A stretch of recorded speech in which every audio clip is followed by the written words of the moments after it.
Ce militaire accompagné d'un de ses collègues est en train de fouetter un creuseur qui s'est introduit illégalement dans une mine pour y rechercher du cobalt.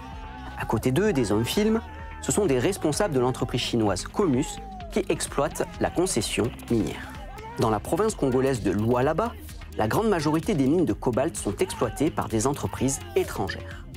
Et les cas de violence envers les creuseurs artisanaux y sont réguliers, selon Richard Ilunga de l'ONG Afrewatch.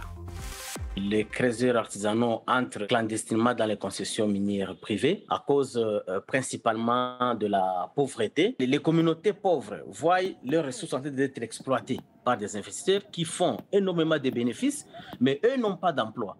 Ce sont des artisanaux qui ont commencé à exploiter et les minerais, mais au fur et à mesure que les investisseurs privés viennent, le gouvernement cède les mêmes concessions où les artisanaux travaillent. Vu les menaces, les entreprises minières ont demandé à l'État de pouvoir trouver une solution pour sécuriser leurs investissements.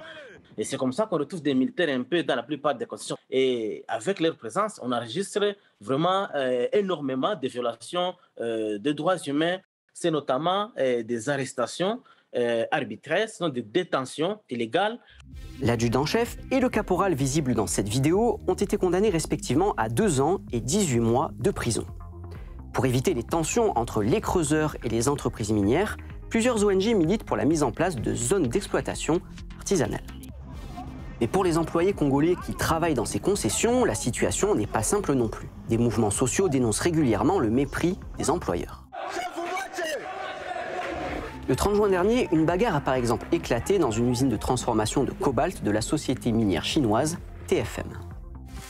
Les Congolais qui travaillent dans des entreprises chinoises travaillent dans de très mauvaises conditions. Ils travaillent sans équipement de protection, dans des milieux très toxiques. Ils sont exposés à tous les risques. Ces Congolais travaillent pendant plus d'heures que prévu. Et au-delà de tout ça, ils sont insultés, ils sont torturés. La loi au Congo prévoit que la sous-traitance est exclusivement réservée aux nationaux congolais. Mais vous trouvez des Chinois qui travaillent dans des sous-traitances et qui gagnent l'argent qui devait revenir aux Congolais. Nous avons contacté l'entreprise TFM ainsi que le ministre de la province du Lualaba, Jean-Marie Chizenga. Aucun n'a souhaité répondre à nos questions.